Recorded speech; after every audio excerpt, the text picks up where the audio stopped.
Lisa Chavarria live for us this morning outside of CPD headquarters. Lisa, thank you. 6:05 is your time. And Chicago Mayor Brandon Johnson is talking about the budget and budget opponents after revealing that the revenues in this year's budget have come up $130 million short.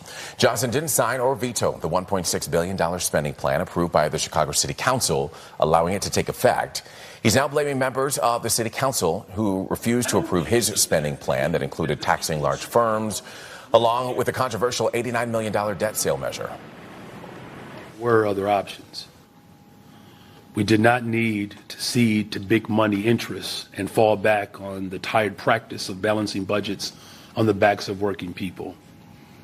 The corporate head tax, which was projected to bring in $100 million, would have prevented this shortfall. The City Council's Budget Accountability issued a response to the mayor's press conference saying that the mayor's administration is trying to deflect attention away from its failure to fully implement the 2026 budget, adding in part, quote, Mayor Johnson and his administration have spent 6 months slow walking the implementation of new revenues and efficiencies designed to close our budget deficit. So we got to talk about the woke mayor, Brandon Johnson, who is facing another day of embarrassment, right? Humiliation, because he is doing an absolutely terrible job at running the city of Chicago, right? The worst mayor in history. The Chicago City Council meeting was a snooze fest, that is, until this woman decided to come in and tell off the mayor right to his face. How you doing, Mayor Brandon Johnson? Okay, well, I don't know, because you're not looking well. You're not looking well at all.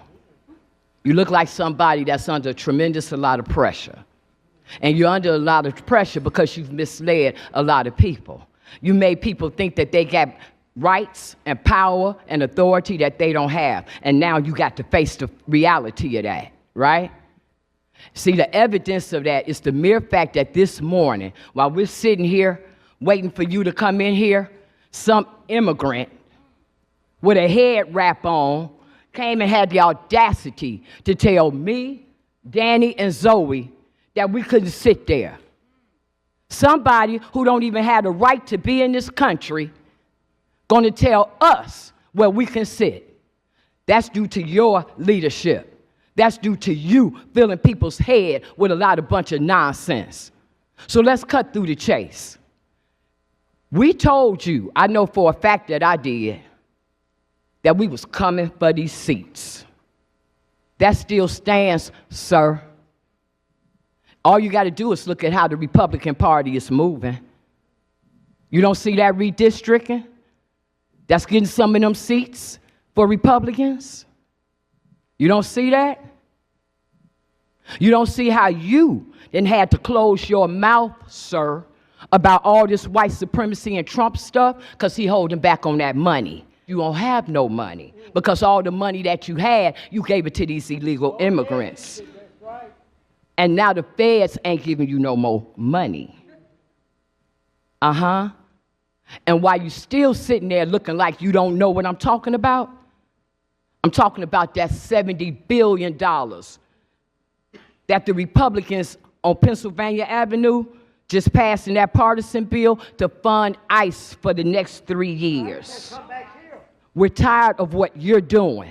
We're tired of looking at that ugly Obama Center that has displaced everybody over there. And you're proving to the black community that you could care less. In fact, you're proving to Chicago that you could care less. And so at that poll, we're going to show you that we could care less about you. You got that? Yeah, so when the woke mayor isn't getting trashed to his face by his own residents because of the terrible job that he's doing, he's lashing out at everybody except himself and the people responsible for why the city is in bad shape, right? And this time he's lashing out over the budget deficit, another budget deficit that they're facing mid-year, right? In the middle of the year, they're facing a $130 million mid-year budget shortfall, right? So this is a big deal because this was not supposed to happen, right? Like typically, you have a city, they'll make the budget and they'll say, okay, this is our projected revenue, this is our projected expenses, and we should be fine until the next year, right? And then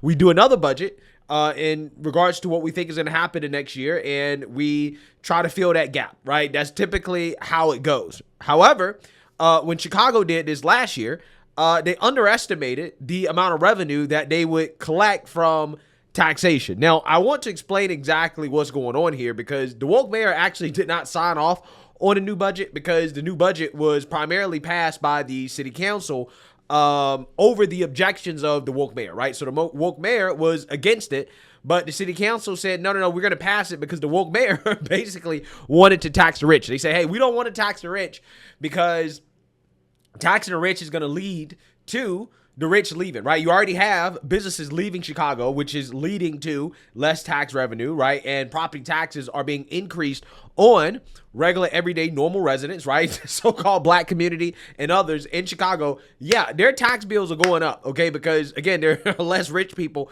in Chicago to foot the bill, right? Because they decided that they wanted to tax the rich. So, again, the woke mayor said, okay, I want to tax the rich even more. They said no. But they did pass new taxes anyways, right? They just did nickel and dime taxes, right? That's what I like to call them. Like they try to, tax social media and stuff like that. However, these tax measures have failed, right? They failed to generate the revenue that they thought that they would generate. And part of the reason why is because the mayor is just flat out not enforcing some of the measures that were passed by the city council because, again, he didn't sign off on it, but as executive, he is in charge of enforcing it. So some of the stuff he's just not enforcing. And because of that, there's a budget shortfall. And the woke mayor is crying foul, right? He is blaming Trump and everybody else except himself. And he's using this as an opportunity to double and triple down on his tax to rich scam that he wants to implement on the city. So without further ado, let's go ahead and get into the latest budget crisis that Chicago is facing. Again, a city that also has faced some issues when it comes to their credit rating.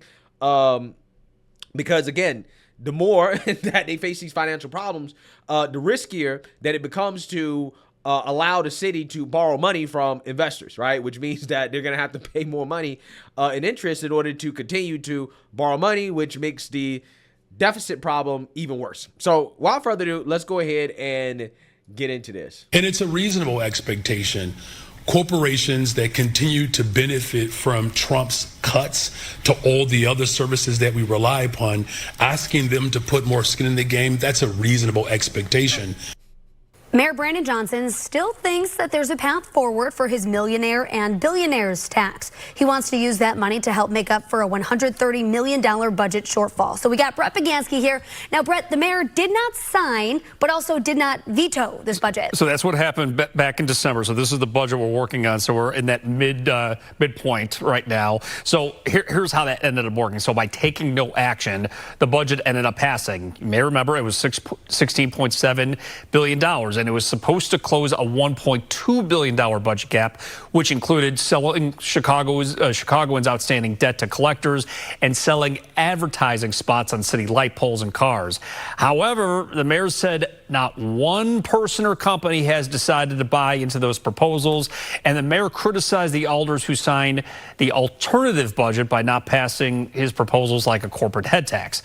But at the same time, the mayor is saying his progressive revenue measures are outperforming expectations like online sports gambling taxes and social media taxes. So the mayor feels the city should take it a step further by implementing a millionaire's and or a billionaire's tax. Progressive revenue is structurally and economically sound, and we've proven that.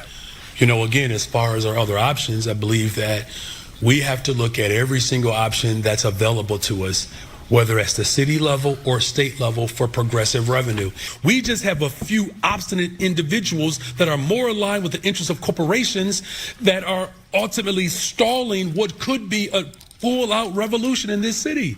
And the people of Chicago want it. They want it desperately. I'm going to fight hard every single day to ensure that that actually comes to fruition. It's amazing how these people just double and triple down on failed economics, right? The problem is that the taxes that they did pass, right? Because again, they don't want to cut, right? Again, people, they try to make it seem like the Democrats running Chicago City Council and Brandon Johnson are different, right? Or they have different ideologies, and it's not really like that, right? The difference is that the city council is like, we don't want to just tax the rich directly, right? We want more taxes, right?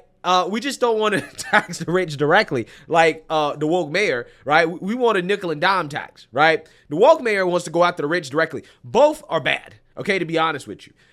Because both parties don't want to cut spending, right? They refuse to cut spending, and they both want to increase taxes. They just want to do it in different ways. But the result is always the same, right? The result is that they never collect as much revenue as they think, because what happens is that people's habits, okay, and behaviors shift as a result of taxation, right? So if you tax something more, you get less of it. Generally speaking, basic economics, right? Tax it more, you get less of it, and because you get less of it, that means you collect less revenue, right? You don't collect as much revenue as you projected you're going to collect because you're getting less of the activity that you're taxing. Again, this is basic stuff.